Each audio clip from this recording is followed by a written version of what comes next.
You stand in front of the open refrigerator, feeling the cold air drift down over your bare feet. The house is quiet. It is late in the evening, or perhaps it is the middle of the following afternoon, and you are just looking for something simple to eat. You scan the shelves and see the stacked plastic containers, the leftover roasted chicken, the white rice from yesterday, the sautéed greens. Your mind goes immediately to the microwave sitting on the kitchen counter. It is a modern marvel of convenience. You press a button, you hear that low, familiar hum, and 2 minutes later, a hot meal is ready.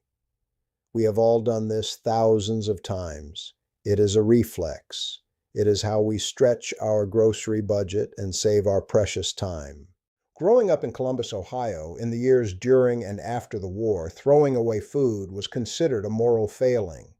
My father worked hard for his paycheck in a manufacturing plant, and my mother made sure every single cent of that paycheck was respected. She kept a heavy ceramic jar next to the stove just to save bacon grease for the next meal. If we had a large roast beef on Sunday, we ate it in sandwiches on Monday.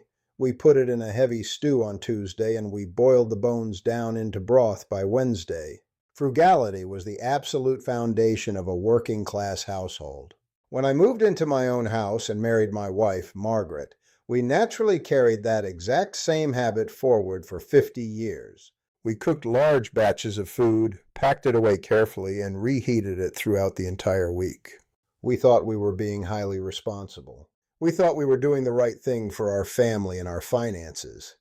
But a few years ago, I had to completely unlearn that lifelong habit, and the lesson came at a very high price. I am going to tell you about a silent, critical mechanism inside your body, and how the simplest, most innocent act of reheating your dinner can slowly, methodically tear that mechanism apart. I learned this not from reading a medical textbook, but from watching a good man deteriorate before my eyes, and from sitting at my own kitchen table listening to my daughter explain the invisible destructive chemistry that happens when leftovers meet a microwave. The organ we are talking about today is the pancreas. Most of us go our entire lives without giving our pancreas a single passing thought. You know exactly where your heart is beating. You know when your lungs are working hard after climbing a flight of stairs. You feel your stomach rumbling. But the pancreas is tucked away deep inside, quiet, doing the heavy lifting of keeping you alive without asking for any recognition. It produces the harsh chemical enzymes that break down your food into usable fuel, and it manages the insulin that controls the sugar in your bloodstream. In the manufacturing plant where I worked for decades, the pancreas would be the main electrical control board in the basement. It regulates the fuel mixture for the engines. It keeps the entire massive assembly line running smoothly. And just like an old industrial control board, the pancreas does not have a warning light on the dashboard. It does not ache like a bad knee when it rains. It does not give you a sharp, undeniable pain to tell you to stop what you are doing.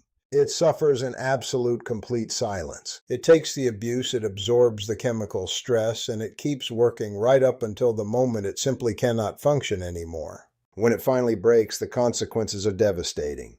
Pancreatic disease, especially the cancers that take root there, are absolutely ruthless precisely because they grow in the dark. By the time you actually feel the severe symptoms, the damage to the machinery is almost always permanent and irreversible. I saw this happen to an old friend of mine named Thomas. Thomas was a widower who lived a few houses down from me here in Scottsdale, Arizona. He was a practical, independent man who lived alone, and he survived almost entirely on bulk cooking to save time. He would make massive trays of food on Sunday afternoon and just reheat plates of it every single day until Thursday or Friday. When he started losing weight unexpectedly, he thought it was just the intense Arizona summer heat taking its toll. When he started feeling deeply exhausted immediately after his meals, he blamed his age. When his digestion turned sour and unpredictable, he just bought stronger antacids from the local pharmacy. By the time his daughter noticed how frail he had become and forced him to go to the clinic for a scan, his pancreas was heavily compromised. He was gone less than 8 months later, leaving his family completely shocked and bewildered. I was having coffee with my daughter Laura not long after Thomas passed away. Laura has been a registered nurse up in Phoenix for over 20 years. She has spent her career looking at the end results of a lifetime of bad habits, and she has a way of explaining human biology that makes sense to a man who spent his life around tools and machinery. I mentioned to her that my own stomach had been feeling strange lately. I was getting a heavy, uncomfortable bloating every single time I ate the leftovers I was so proud of saving. I felt a deep, draining fatigue in the mid-afternoon, as if someone had physically unplugged my battery.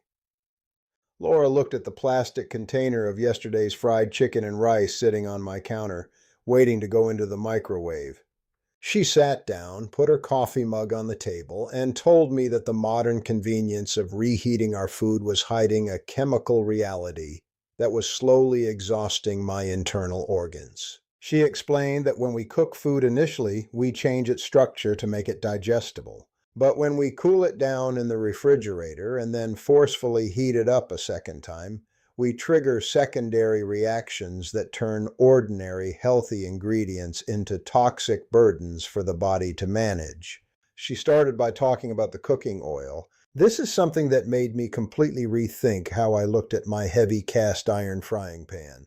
When you fry a piece of chicken or some potatoes, the high heat naturally starts to break down the molecular structure of the cooking oil.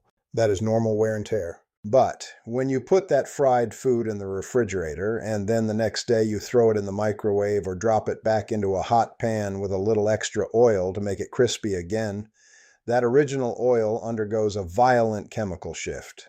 It undergoes profound oxidation. Laura told me to picture a piece of polished iron sitting out in the rain for a month. It rusts. It degrades. Oxidation in reheated cooking oil creates massive amounts of free radicals and destructive compounds called aldehydes.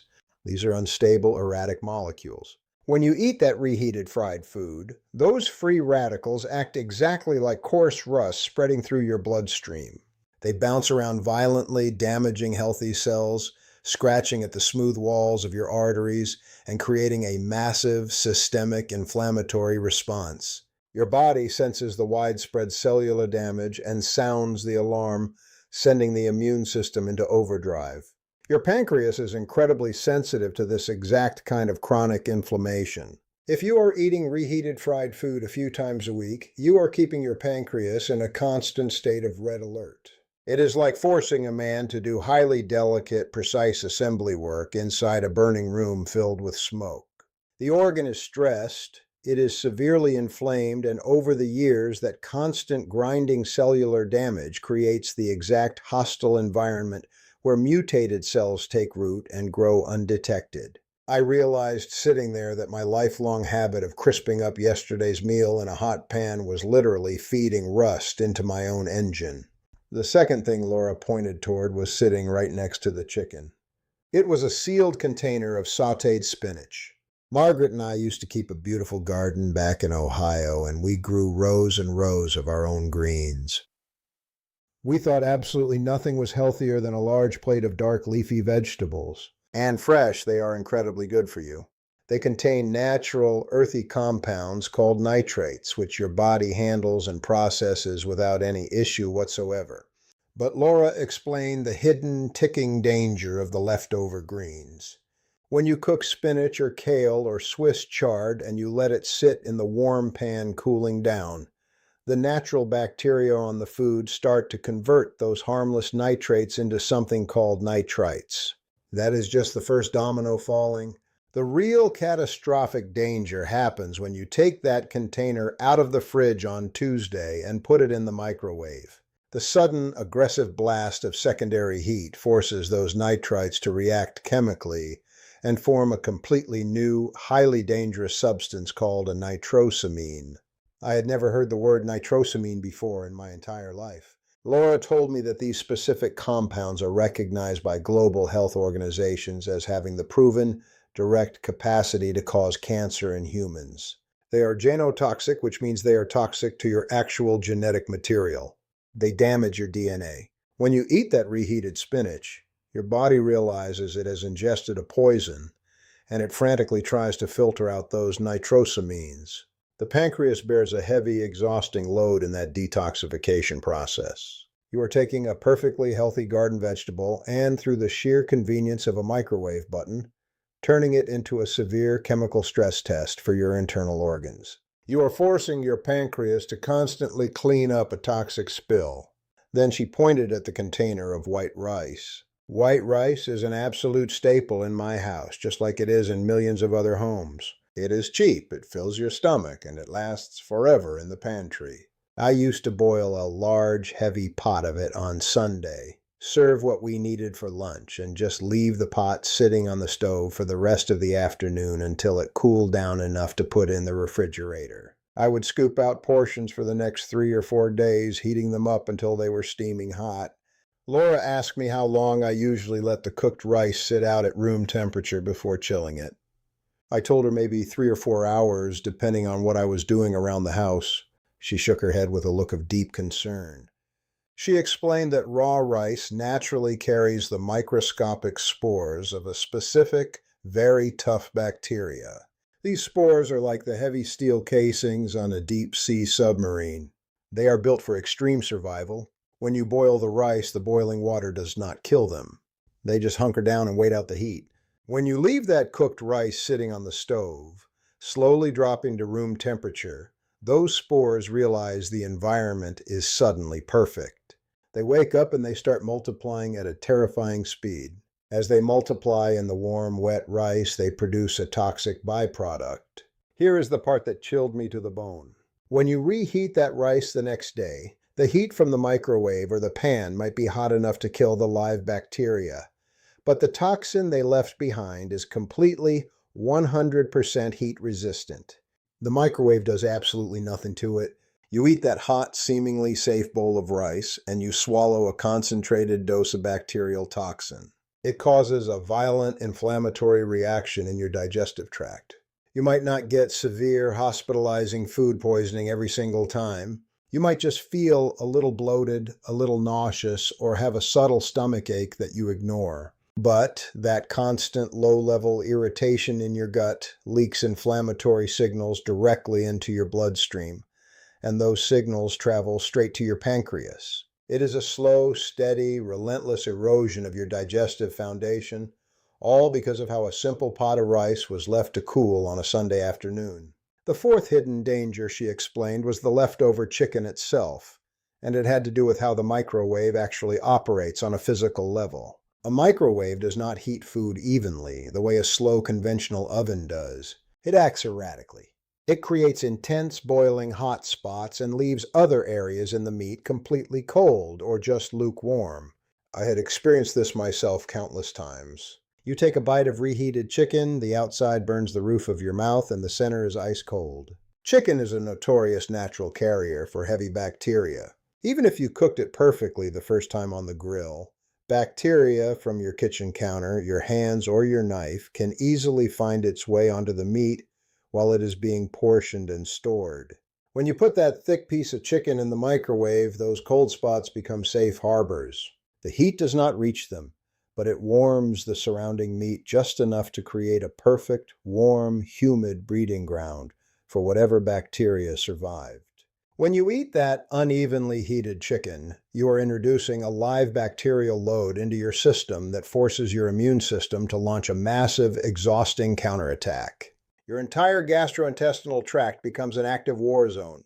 The pancreas is forcefully dragged into this inflammatory battle, forced to function and produce enzymes under extreme physiological stress. Every single time you roll the dice with a microwave and a thick piece of chicken, you are risking a biological fire that your pancreas has to help put out.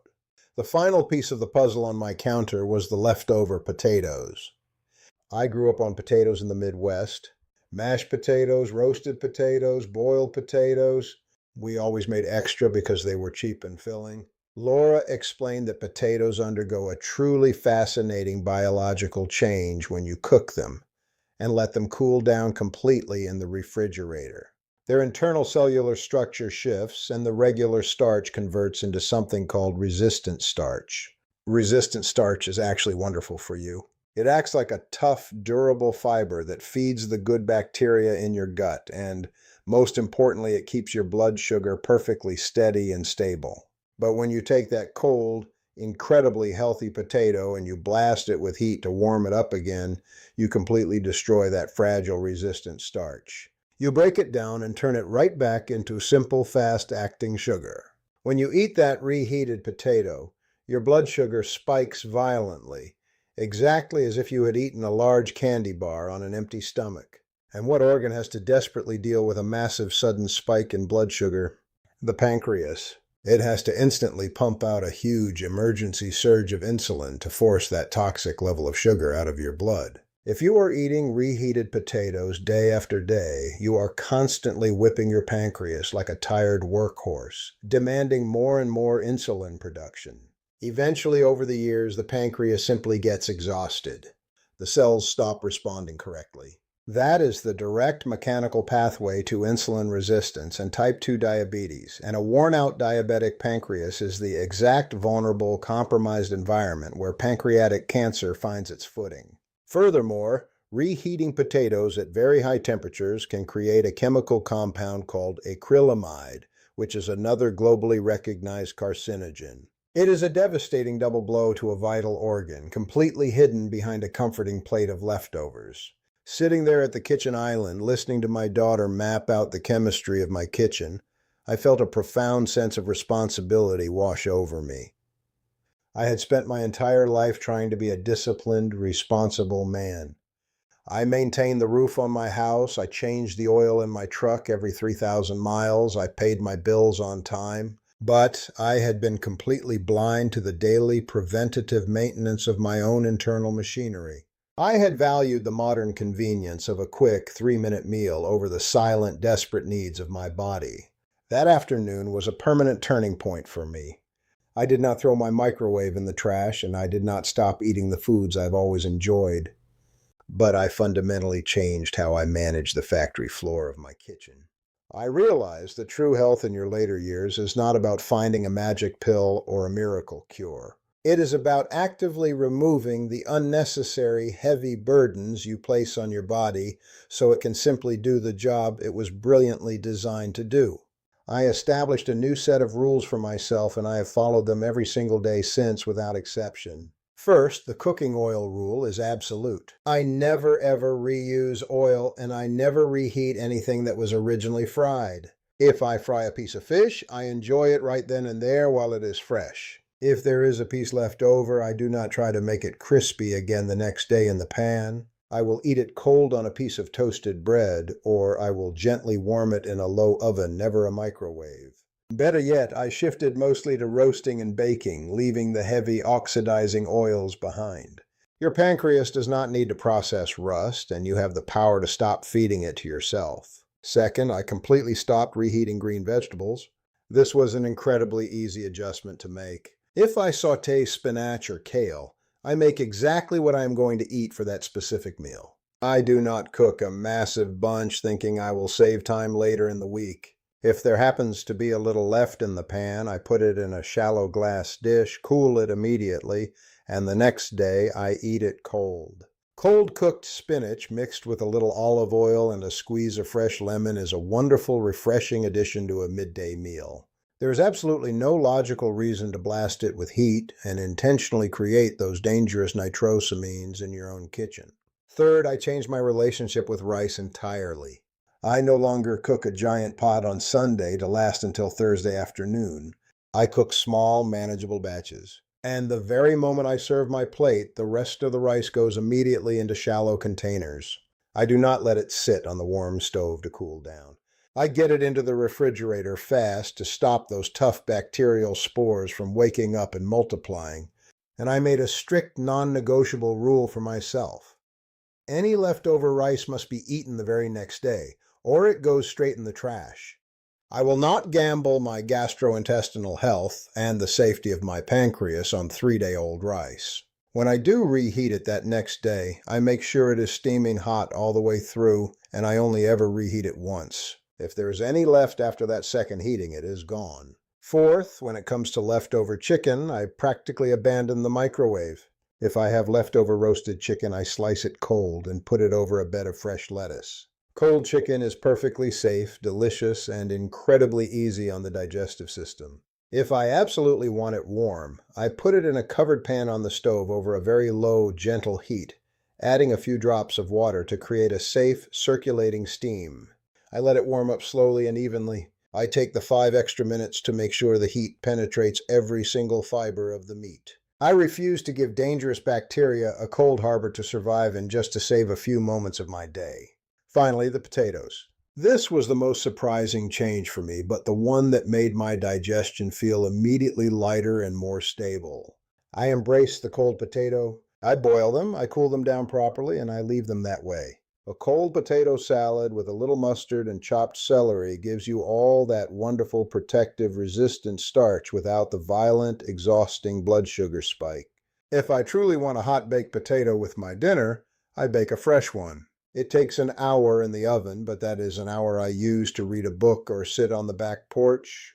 The modern rush to have dinner ready in 3 minutes is a false economy. These are small, quiet actions. They do not require an expensive gym membership. They do not require you to buy exotic supplements, and they do not require you to completely overhaul your life. They only require a shift in how you value your time versus how you value your vital organs. For decades, I thought I was saving time and money by relying on the microwave and the tower of Tupperware containers. But you are not saving time.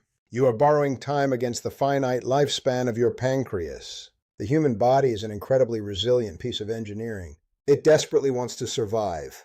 It works tirelessly in the dark to clean up our daily mistakes, to filter our blood, and to repair our damaged cells. But it has mechanical limits. It is a machine that requires our respect and our cooperation. Every single time you choose to eat a fresh meal, or intelligently eat a cold leftover, instead of a reheated chemical burden, you are giving your pancreas a moment of profound rest. You are allowing the chronic inflammation to subside. You are stopping the constant daily bombardment of oxidative stress. If you have been reheating your food the wrong way for 40 years, do not sit there and let fear or regret take over. I was well into my late 70s when I finally learned this, and the practical changes I made had an immediate, noticeable impact on how I felt every single day. The chronic bloating I had lived with went away. The heavy, unexplained afternoon fatigue vanished. The body forgives you when you simply stop handing it poison. It starts to heal the moment you get out of its way. You do not have to be perfect starting tomorrow morning. Just look at your own kitchen routine. Pick the one single habit that is easiest for you to change. Maybe tomorrow, you just decide to eat that leftover chicken cold instead of putting it in the microwave. Maybe you resolve to cool your rice quickly instead of leaving it on the stove while you watch television. These tiny, manageable adjustments are the actual, tangible mechanics of a long life. We cannot control everything about getting older. The years pass, the joints stiffen, and the world moves on around us. But we can absolutely control what we put on our plate and how we treat the silent, hard-working organs that keep us breathing and walking. Do not accept the leftovers if they are going to cost you your health and your independence. Give your pancreas the respect it deserves. Take care of your kitchen, take care of your body, and I will see you next time.